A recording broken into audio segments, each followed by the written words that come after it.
Hello everyone, welcome back. Class twelfth solid state हमने अपनी previous videos में defects in solids discuss किया है और आज हम उस पर कुछ न्यूमेरिकल्स करेंगे। जब भी हम किसी टॉपिक से रिलेटेड न्यूमेरिकल करते हैं वो टॉपिक और ज़्यादा क्लियर हो जाते हैं। ठीक है, तो ये न्यूमेरिकल्स मुझे बहुत ज़्यादा इम्पॉर्टेंट लगते हैं और ये हमारी अंडरस्टैंडिंग को और ज़्यादा क्लियर कर देते हैं। ठीक है, एंड मे बी आपके पेपर में भी आ जाए। बोर्ड एग्ज़ाम्स का तो कह नहीं सकता, बट एंट्रेंस में आने के चांसेस काफ़ी ज़्यादा हैं। ठीक है, क्योंकि यूजुअल न्यूमेरिकल्स से थोड़े बेटर, थोड़े हाई लेवल के न्यूमेरिकल्स हैं। इतने डिफ़िकल्ट नहीं है, बट यूजुअल से थोड़ा हाई लेवल है इसका। ठीक है, ओके, क्योंकि केमिस्ट्री में न्यूमेरिकल इतना मुश्किल नहीं है, तो इसका थोड़ा सा हाई लेवल है, लेकिन है बहुत ईजी। चलिए आगे चलते हैं। सो डिफेक्ट्स में हमने डिफरेंट टाइप के डिफेक्ट पढ़े थे, स्टोइक्योमेट्रिक, नॉन स्टोइक्योमेट्रिक, इम्प्योरिटी। तो हमारा जो फर्स्ट न्यूमेरिकल आएगा वो इम्प्योरिटी डिफेक्ट पर होगा और उसमें हमने परसेंटेज ऑफ केटायन वैकेंसी निकालना है। कैसे निकलना है, क्या होता है केटायन वैकेंसी, मैं भी एक्सप्लेन करता हूँ। हमारा जो नेक्स्ट न्यूमेरिकल है वो नॉन स्टोइक्योमेट्रिक डिफेक्ट, और उसकी भी एक टाइप है ड्यू टू केटायन वैकेंसी, उस पर है ये हमारा न्यूमेरिकल। और वहाँ पे मॉलिक्यूलर फॉर्मूला दिया है और आपने परसेंटेज ऑफ केटायन निकालना है। तो कैसे निकलेगा वो हम आगे डिस्कस करते हैं।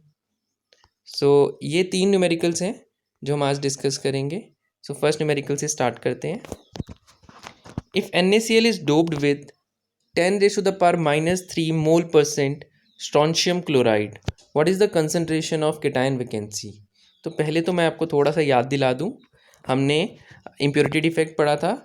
NaCl का क्रिस्टल कुछ इस तरह होगा, Na positive, Cl negative, Na positive.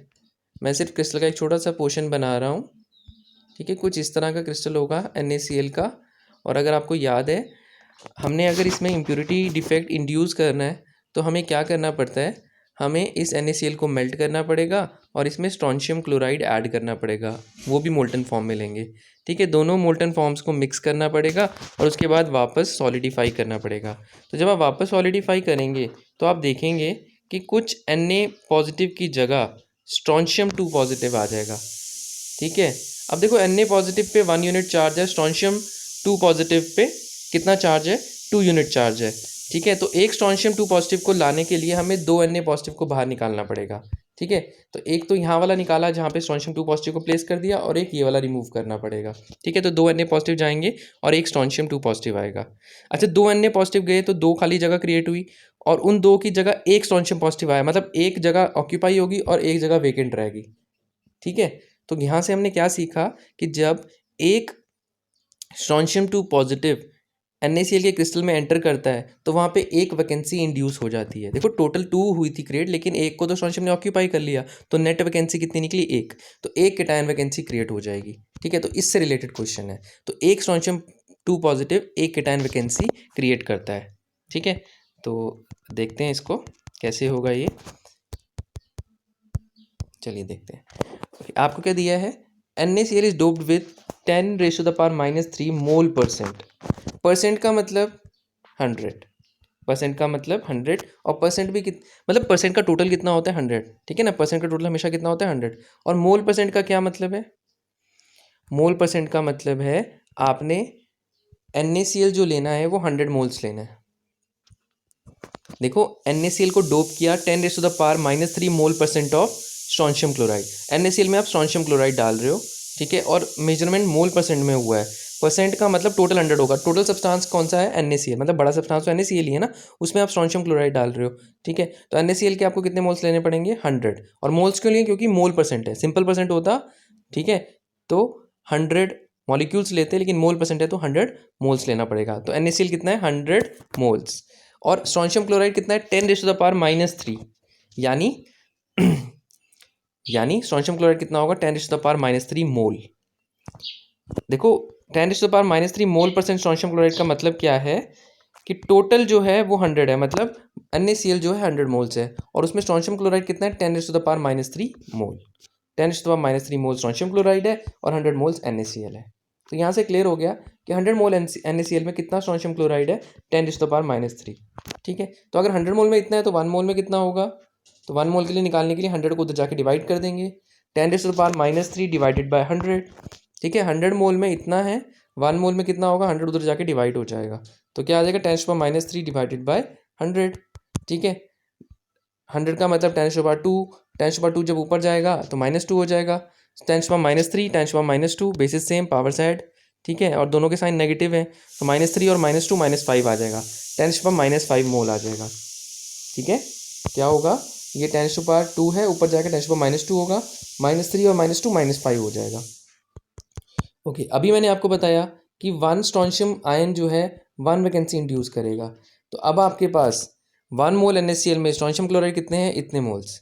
ठीक है, तो इतने मोल्स कितनी वैकेंसी मतलब इंड्यूस करेंगे।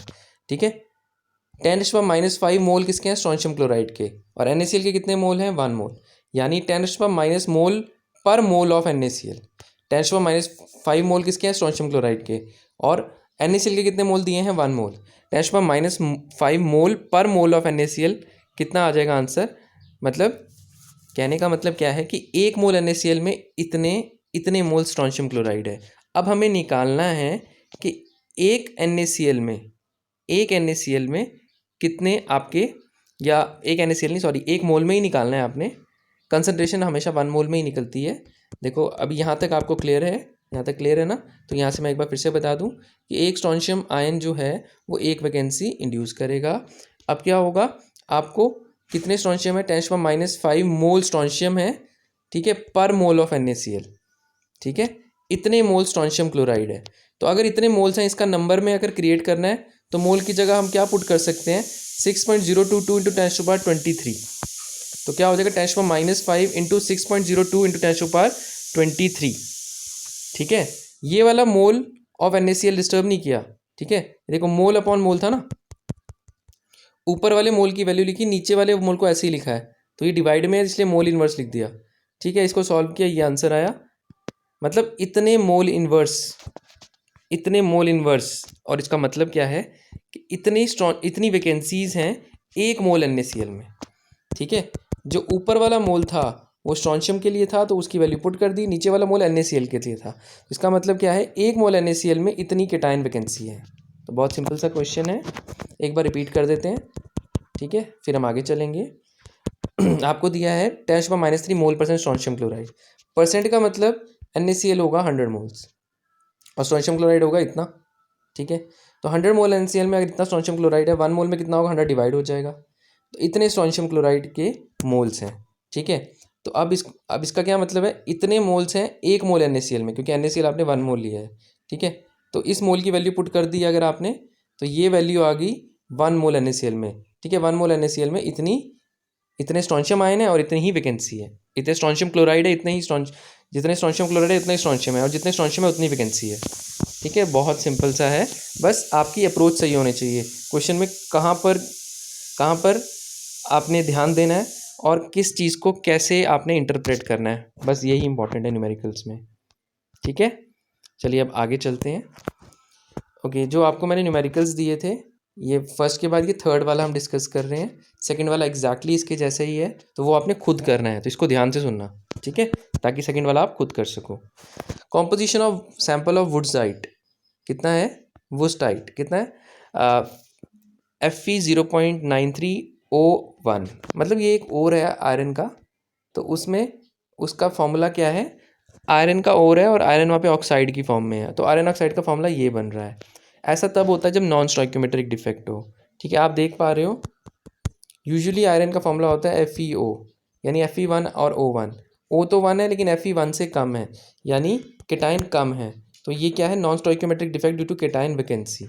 ठीक, अब पूछा है कि कितना आयरन जो है Fe3 की फॉर्म में होगा। तो मैं थोड़ा सा आपको फिर से याद दिला दूँ, इस केस में क्या होता है, जैसे Fe2 पॉजिटिव, O2 नेगेटिव, ऐसे क्रिस्टल होता है, Fe2 पॉजिटिव, O2 नेगेटिव।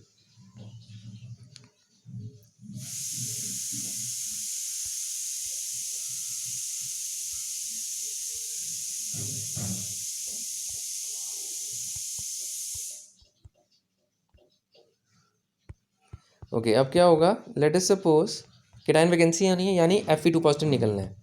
ठीक है, ये निकल गया Fe2 पॉजिटिव। ठीक है, सॉरी ये 2 पॉजिटिव ही है, मैंने इसकी गलती से लिख दिया, ये Fe2 पॉजिटिव बाहर निकल गया।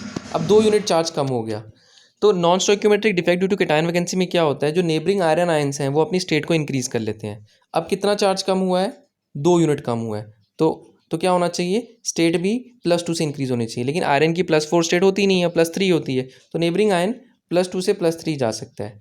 लेकिन चार्ज कितना कम हुआ है, 2 यूनिट कम हुआ है, और इसके +3 जाने से 1 यूनिट कंपनसेट हो गया, तो किसी और आयरन को भी +3 जाना पड़ेगा। तो यहाँ से 2 यूनिट चार्ज कम हुआ, 1 यूनिट यहाँ ऐड हो गया, 1 यूनिट यहाँ ऐड हो गया, मतलब एक Fe2 पॉजिटिव जो बाहर निकल रहा है, तो 2 Fe3 पॉजिटिव जो है क्रिएट हो रहे हैं। ठीक है, एक Fe2 पॉजिटिव बाहर निकल गया, 2 Fe2 पॉजिटिव 2 Fe3 पॉजिटिव में चेंज हो गए। तो ये होता है non stoichiometric defect due to cation vacancy में। ठीक है, बहुत सिंपल सा है। तो अब क्वेश्चन क्या है, तो ऑब्वियस है अगर ऐसा फॉर्मूला आ रहा है, इसका मतलब कुछ Fe जो हैं Fe2 पॉजिटिव से Fe3 पॉजिटिव में चेंज हो गए हैं। आपसे पूछा है कितने % जो है वो Fe3 पॉजिटिव आयंस हैं यहाँ पर, मतलब जो Fe3 पॉजिटिव आयंस हैं वो कितने % है। ठीक है, तो यहाँ पे यही लिखा है, पहले मैं वही रीड कर देता हूँ आपको। कॉम्पोजिशन ऑफ Fe, ये कॉम्पोजिशन जो है वो इसकी जगह ये है। ठीक है, तो इसका मतलब कुछ Fe2 पॉजिटिव Fe3 में चेंज हो गए होंगे, तो हमने कैलकुलेट करना है।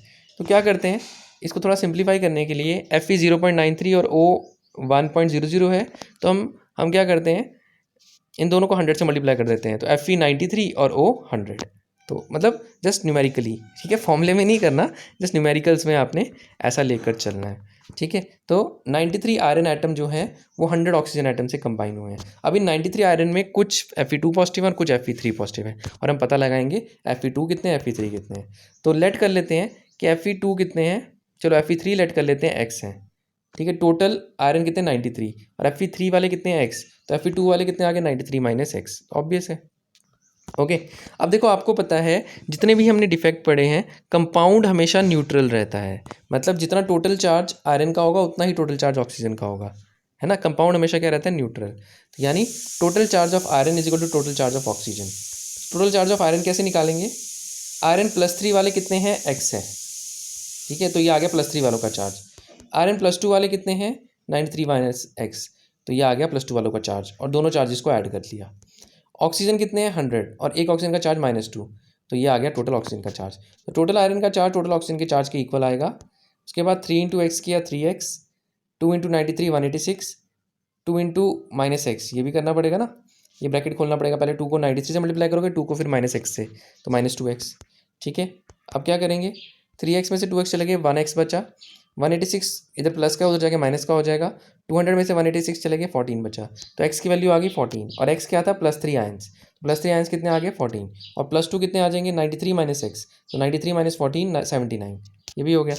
अब आपसे पूछा है परसेंटेज, यानी टोटल 93 आयरन में से Fe3 पॉजिटिव कितने हैं 14, तो परसेंटेज निकालनी हो तो जितने Fe3 पॉजिटिव है divided by total into 100, 14 Fe3 positive है डिवाइडेड बाय 93 इंटू 100, तो 15% Fe3 पॉजिटिव है। तो टोटल परसेंटेज कितना होता है 100, तो 15% अगर 3 पॉजिटिव है तो ऑब्वियस है 85% 2 पॉजिटिव होंगे। ठीक है, तो हो सकता है कई बार Fe2 पॉजिटिव का लिए पूछ लें आपको, तो वो भी आप निकाल सकते हो। ठीक, अच्छा चलो अब वो जो क्वेश्चन हमने छोड़ा है वो देख लेते हैं। सेकंड क्वेश्चन इसमें क्या दिया है, इसमें आयरन नहीं लिखा, उसकी जगह M लिखा है और O लिखा है, मतलब कोई भी मेटल हो सकता है। तो केस वही दिया है कि M2 पॉजिटिव और 3 पॉजिटिव बनेगा, मतलब एग्जैक्टली वैसा ही। तो सेम आप वैसा करेंगे, इस बार बस वहाँ 93 था या 96 हो जाएगा।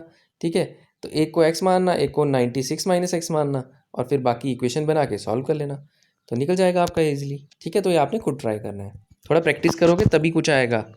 ठीक है, सो आज के लेक्चर में इतना ही।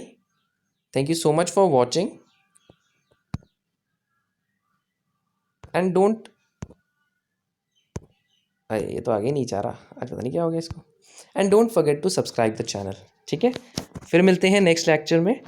Till then keep smiling, take care and keep studying, and finally be happy.